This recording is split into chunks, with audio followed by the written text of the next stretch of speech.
So you're standing on a diving board in the middle of an open space. You look down, but that's not a pool. It's a giant black hole. Well, what the heck? You start swinging and then you jump. The gravity of the black hole grabs you, and you pick up speed. Just a little more, and you'll enter the dark abyss. But you're not afraid. You're sure you can survive the fall into the black hole. Besides, you have a clear goal to travel through time. But first, let's figure out how it works and why time stops near a black hole. This is the space-time grid. It's what our entire universe is made of. And just like a regular grid, it sags if you put something heavy on it, like me. For example, let's put the planet Earth here. You see a little funnel that is formed around the Earth, and if you put a small ball next to the planet, it'll roll into the funnel. That's how gravity works. The heavier the object, the more it bends space-time. By comparison, here's the Sun. It's almost 333,000 times heavier than the Earth, so it makes a really big funnel. So big that all the planets in our solar system move around that star inside that funnel. So now, let's put a black hole on a space-time grid. Its centers are infinitely heavy, so they create a limitless deep well. And anything caught in the black hole's gravitational field can never leave it, not even moving at the speed of light. Okay, their gravity is infinitely strong, but why do they slow down time? It's all about the speed of light.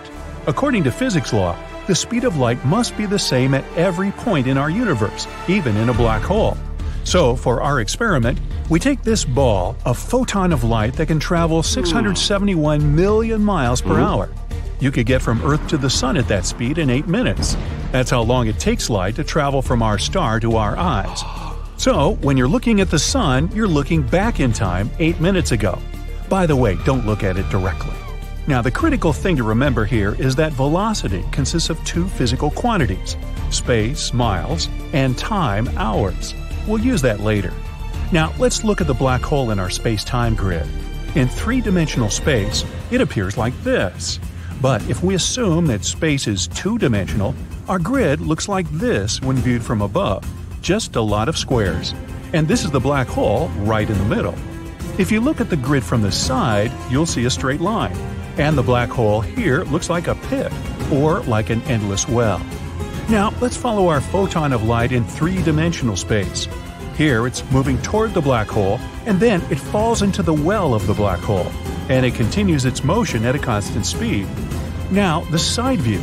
Again, the photon moves from left to right, and then falls. Its velocity doesn't change. The problems begin if you look at the experiment from above. When the photon of light moves in the distance of the black hole, its speed is stable. But then it goes down into the well. First, it slows down, and then it just stands still. But it's moving downwards. The photon moves in an arc down the well in the lower dimension without changing its speed. But in the higher dimension, it traveled a minimal distance at the same speed. Usually, this would mean that the photon was moving at a low speed in the second case, but not in the case of the speed of light. Remember, it must be the same at every point in the universe. The number 671 million miles per hour shouldn't change. So, we change the very parameters of that number, time. Time itself must slow down so much that this slight movement of the photon, when you look at it from above, was at the same speed, 671 million miles per hour.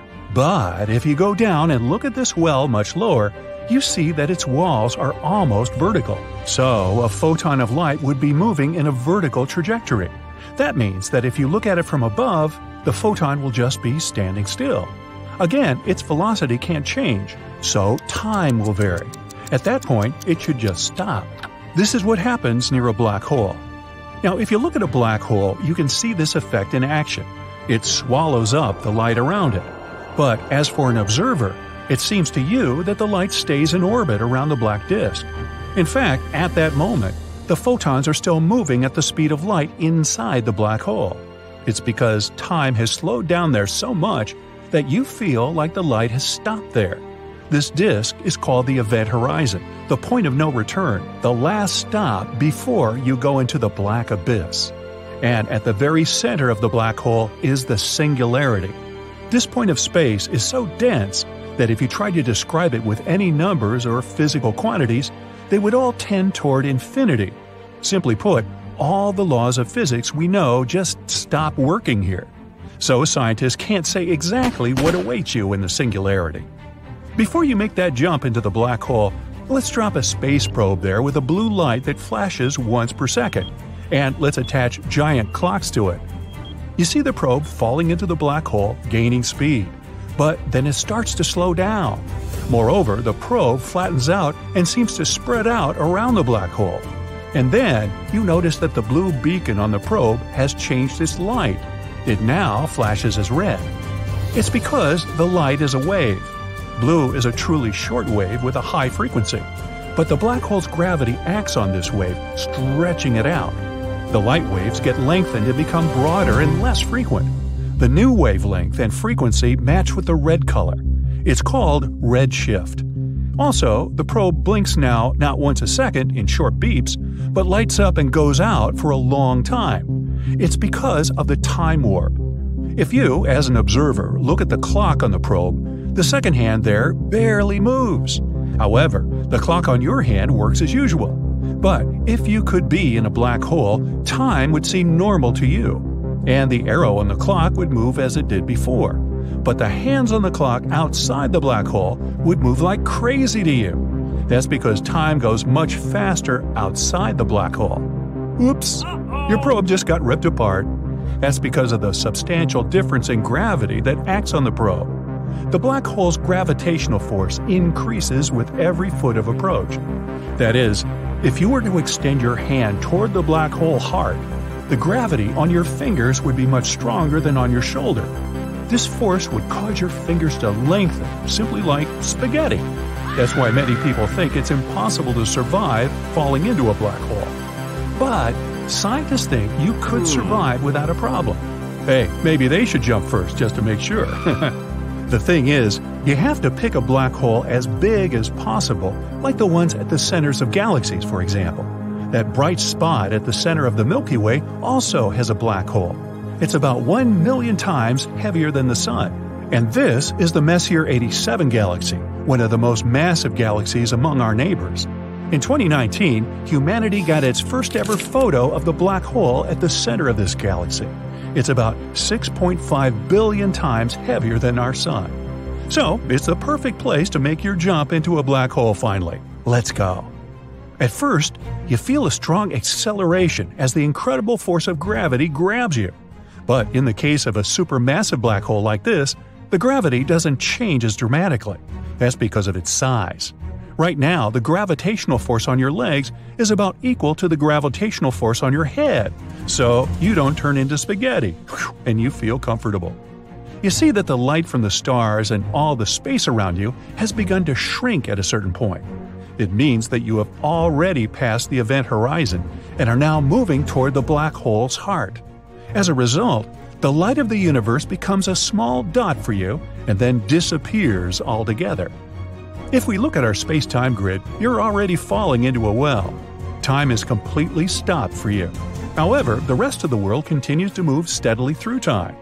If you could now look at the Earth from a black hole, you would see a time-lapse, an accelerated video of how the months and years go by on our planet. If you had a jetpack that had an incredible engine to pull you out of the black hole, then you can make a jump forward in time. In 1 second, centuries on Earth could pass in the heart of a supermassive black hole. But this only works one way. You can't go back in time. But for now, you keep falling into the black hole. Beyond that, no one knows what'll happen to you. We only have theories about wormholes and white holes that might transfer you somewhere else in the universe. So, enjoy your trip, and just think about all the frequent flyer miles you're racking up. Of fire and smoke fly upward, and the rocket launches. The Delta IV Heavy is one of the most powerful rockets people have ever made. 3 massive engines burn tons of fuel, helping the spacecraft gain altitude. The 2 side boosters undock, leaving the common booster core for further ascent. When in orbit, the rocket releases its payload. This is the Parker Solar Probe, the first spacecraft to touch the Sun, and we'll follow its journey step by step. The probe was launched on August 12, 2018, and began its journey toward our star. The Sun is 93 million miles away from Earth. That's 390 times the Earth-Moon distance and 36,000 times the width of the United States from coast to coast. The particles of light that the Sun emits need 8 minutes to travel this distance. For our conventional rockets, that journey would take more than 200 days. But the Parker Solar Probe covered it faster, using gravitational maneuvers. On its way from the Earth to the Sun, the probe circled around our neighbor, Venus. All it had to do was enter the planet's gravitational field and let it attract itself. At this point, our space probe got an extra boost, and it didn't need to waste any fuel. After making one orbit, the space probe's engines changed the trajectory, and the probe left the orbit of Venus. It got enough acceleration to travel to the Sun. And on November 5, 2018, the Parker Solar Probe made its first approach to the Sun. Before touching its surface, the spacecraft had to enter the star's orbit first. To achieve this, it did even more gravitational maneuvers. Only after that did it start circling the Sun, the heaviest object in the solar system with the most powerful gravity. So, it'll give the probe an incredible amount of acceleration with each flyby. The Parker Solar Probe was constantly moving between 2 points. Those were the perihelion and aphelion. Look, here's the Sun, and here's the probe's orbit in the shape of an ellipse. The closest point to the Sun is the perihelion.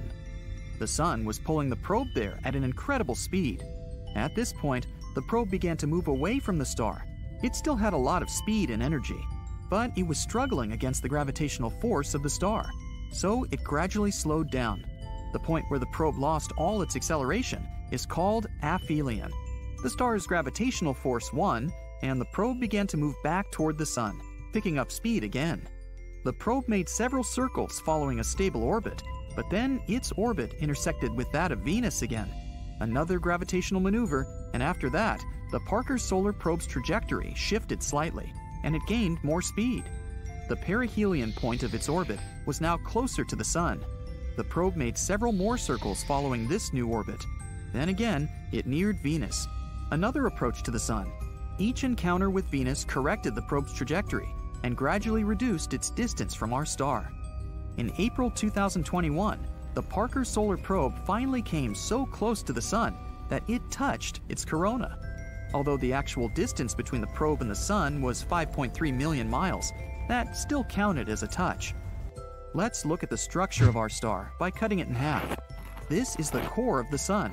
It's about a quarter of its width. The core is 150 times as dense as water. Because of the intense pressure and high temperature, nuclear reactions occur there. Hydrogen gets converted into helium, giving off an incredible amount of heat and radiation. The next layer is the radiation zone. This is where the heat is transferred from the core to the next layers. But the photons here don't move in an outward direction. They can be directed anywhere and re-radiated many times.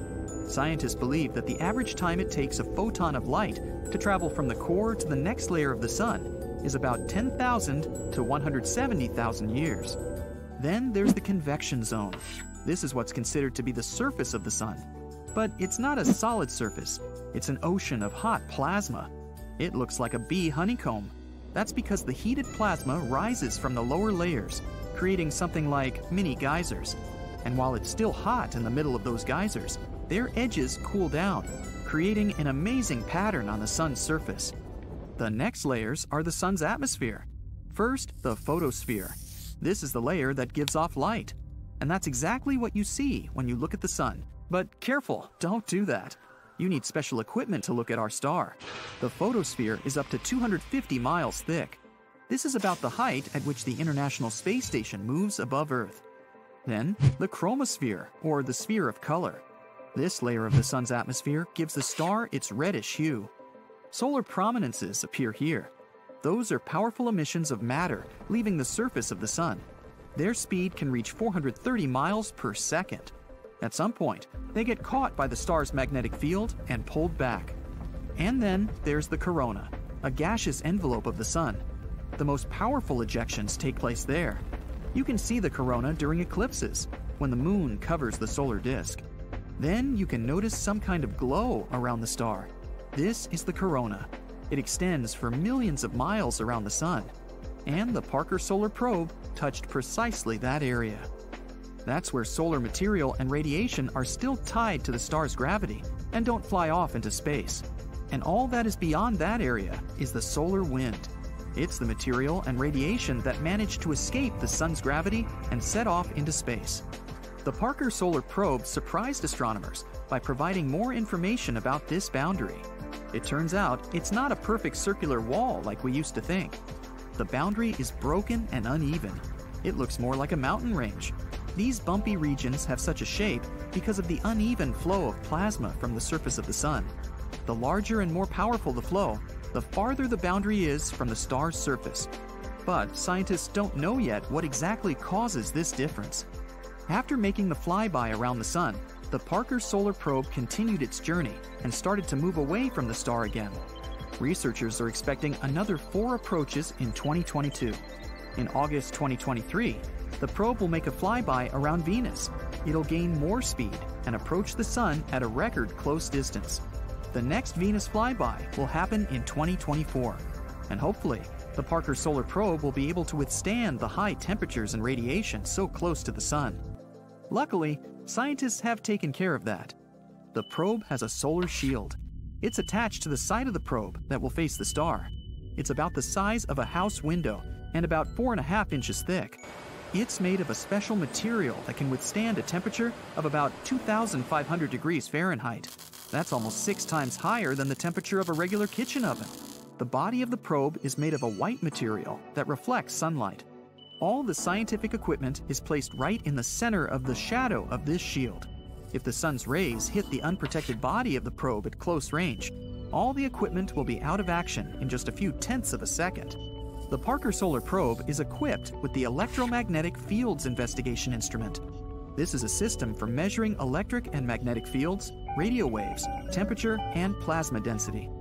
The Wide Field Imager for the Parker Solar Probe, or WISPER, is an optical telescope, the one that took those stunning images of the moving plasma in the sun's corona. These streamers are what you see during solar eclipses. The Solar Wind Electrons, Alphas, and Protons investigation measures protons, electrons, and helium ions. It helps scientists study solar winds. It often harms our technology. Unexpected flares on the surface of the sun can cause severe solar winds. They can burn chips and satellites orbiting Earth. Given that we have the ISS, where people work all the time, we need to know more about solar winds and how to protect ourselves from them. While the Parker Solar Probe continues its research, it's already set several world records. It's the closest to the sun human-made object. It's also the speed record holder. During its final approach to the sun, the probe reached a speed of 101 miles per second. That means it could cover the distance from New York to Los Angeles in just 24 seconds. And a trip around Earth would take about 4 minutes. A journey to the moon in such a spacecraft would only take 40 minutes. In 2025, the Parker Solar Probe will make its closest approach to the sun, reaching a speed of about 430,000 miles per hour. But even this speed is only 0.064% of the speed of light. While we may think of ourselves as advanced after catching a glimpse of the 8 planets of our solar system and their 200 moons, we really have little idea of what's out there. So much so that there's speculation that there might be one more planet in our solar system. Scientists call it Planet X or Planet 9. This undiscovered world could be hidden way out past Neptune. Asteroids and dwarf planets in this area have weirdly unexplained altered orbits, and Planet X may be the reason. Tales of this mysterious planet began over 100 years ago with a man called Percival Lowell. Lowell had a great love of space, and aside from having an impressive mustache, he was also super rich. Ooh, that lucky guy. He used his riches to build an observatory in Arizona. He then dedicated it to study the odd motions of Uranus and Neptune. Their gravitational pulls are slower than those of all the other planets in our solar system, almost as if there is a giant hidden object pulling them off course. In 1906, Lowell theorized that there could be another planet out beyond Neptune. It probably caused those strange cosmic happenings. The man called this potential space body Planet X. In 1930, Pluto was discovered by Clyde Tombaugh at Lowell's very own observatory. It finally looked like people had an explanation for the weird orbital patterns. Lowell's team was on cloud 9 after the discovery, but their celebrations were short-lived. Soon, they found out that Pluto is way too small to be having that much of an effect on the surrounding planets. And it was also too far away from them, so it was back to the drawing board. Planet X, if it exists, is 10 times the size of Earth and 4 times its radius. It would take at least 10,000 years for the planet to orbit the Sun, and it would sit over 200 times further out than our home planet. That's 600 astronomical units from the center of the solar system. FYI, an astronomical unit equals the distance between the Earth and the Sun. But while that sounds super far away, it's actually not. The distance between space bodies is usually measured in light years, and an astronomical unit is a much smaller unit of measurement. For context, the most distant thing detected from Earth is the galaxy GN-Z11. Cute name, huh? It sits a staggering 32 billion light-years away. Even so, our telescopes can still spot it, and just 1 light-year is the same as 63,241 astronomical units. Woo! So, if our tech can detect a galaxy that's so far away, how have we not been able to uncover Planet X? Well, it's probably down to the fact that it might not even exist. The theory of Planet X was pretty much debunked back in 1989. It was discovered that the mysterious gravitational pulls of Neptune had been a red herring all along. Scientists had massively misjudged just how big Neptune actually was. Voyager 2 visited the planet and discovered its actual size. This new info explained the odd gravitational pulls, meaning they weren't being caused by the so-called Planet X. But that's not where our investigation ends, as the hypothetical 9th planet once again popped up around 10 years ago. While the evidence behind Lowell's theory was wrong, his belief in Planet X may not have been. In 2015, astronomers Michael Brown and Konstantin Batygin discovered that there were, in fact, unexplained gravitational forces at play past Neptune. There are satellites that orbit planets perpendicularly, which doesn't happen anywhere else in our solar system. There's also clusters of asteroids that move in very specific ways, so specific that it's basically impossible that it could be random. Even weirder, there are satellites that travel in completely opposite direction to the Sun, unlike most other things in the solar system. A planetoid called Sedna also appears to be being pulled towards something, along with 6 others, all going in the same direction. And Brown and Batygin aren't just any other stargazers. They're both well-respected scientists at the top of their game. Konstantin Batygin has been named in Forbes as one of 30 scientists who are changing the world. And Mike Brown was the man who rebranded Pluto as a dwarf planet. This means that when these guys say something, it's usually pretty legit, and you should probably listen. But the only way we can really prove Planet X exists is to actually find it, and this has turned out to be pretty difficult. To locate the planet, we'd need to use a method called transit photometry. This is basically where we monitor a whole bunch of stars for a long time and look out for any dips in the light they give off. These dips would likely be caused by a planet getting in the way, and ta-da! The existence of Planet X could be proved. But for this method to work, Earth, the new planet, and the Sun all have to be perfectly aligned. These circumstances are pretty rare, and if these conditions don't exist, the dip in light won't happen. Plus, this method would only really work with planets that are closer to the Sun than our Earth. That's Venus and Mercury. For anything past Earth, this technique is pretty much useless.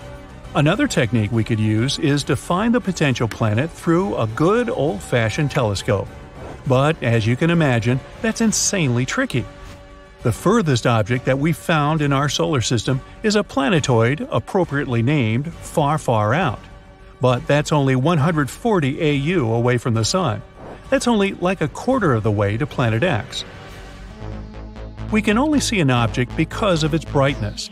The Sun is very visible to us because it emits huge amounts of light. And we can see the Moon because it reflects the Sun's light. Technically, the moon has no right to appear brighter than everything else in the night sky. It only seems brighter because we're closer to it. The farther away an object is, the less bright it appears to us. The major issue with seeing the theoretical Planet X is that all objects in our solar system get their light from the sun. They reflect sunlight, and that's why we can see them. Given how far away from the sun Planet X might be, it makes it nearly impossible to see. And because of its really dim light, to view it, we would require perfect weather conditions as well as an extremely strong telescope. But Brown and Badigeon have found the perfect one. The Subaru telescope is located at the top of a dormant volcano in Hawaii. It's huge and is capable of capturing even the weakest light from distant space objects. The issue that we need to figure out is where to point it. Without knowing where Planet X actually is, this basically turns things into a giant guessing game. There are also only around 3 nights every year when the conditions are clear enough to see the hypothetical Planet X. It's difficult, but not impossible. And still, most astronomers have called it a day and agreed that Planet X doesn't exist, stating that it's just a common myth. The most widespread explanation for the weird gravitational pulls is that there's a tiny black hole in our solar system. It's pulling the planets toward us. But don't worry, they say it's not big enough to actually munch on a planet. So Earth is all good, for now. The issue with the black hole theory is that, once again, it's almost impossible for us to track the thing down. While its mass could be as great as that of Planet X, the hole itself would be squished down to the size of an orange. Telescopes wouldn't be of any use. To find it, people would have to look for the gamma rays sent off by objects as they fall into the black hole. Another way we could find it is to release hundreds of tiny spacecraft. They would pass close enough to the hypothetical hole, and when they got pulled toward it, we could probably detect it. But don't count out Brown and Badigeon's theory. It's still being documented by NASA. And until we find unmistakable evidence to prove any theories, Planet X might still be out there.